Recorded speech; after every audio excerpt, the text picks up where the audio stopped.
How to adjust a rear derailleur. We'll be working with two adjusters, the limit screws and the barrel adjuster. First, the limit screws.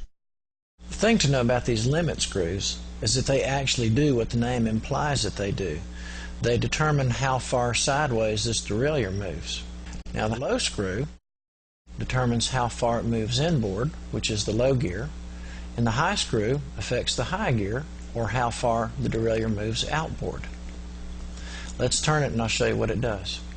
When we turn it in, you'll notice that that pulley moves inboard, and when we let it out, of course, it moves the other way.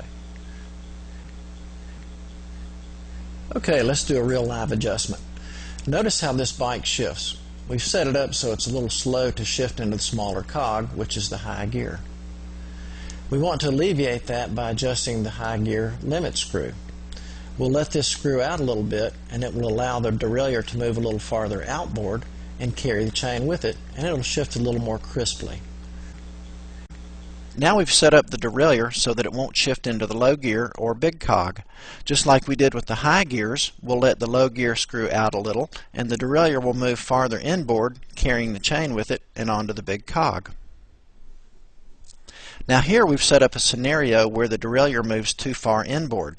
The problem here is that if the derailleur moves too far inboard, it will overshoot the cog and throw the chain into the spokes. So we'll prevent that problem by turning the low gear screw in. This will stop or limit the inboard travel of the derailleur and prevent it from throwing the chain off. You'll notice that when the screw is properly set, the top pulley on the derailleur will be directly below the center of the big cog. That's how you know when you've got the adjustment right. Okay, so let's go to part 2 of our discussion, which has to do with the barrel adjuster.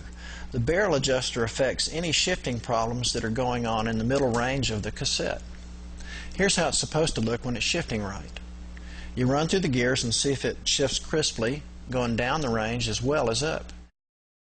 And you'll notice if you have problems because either it'll hesitate to shift or it'll shift more than one cog at a time.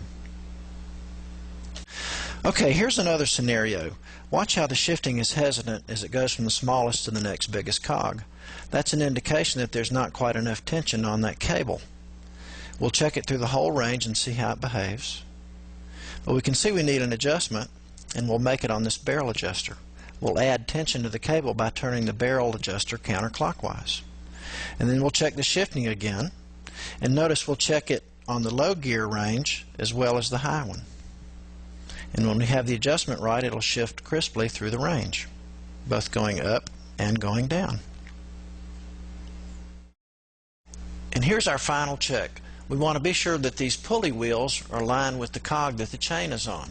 When the adjustment is right, that'll align in the high gear, it'll align in the middle gear, and that pulley will align with the biggest cog, which is the low gear. And when you've got those all squared away, you've got your adjustment.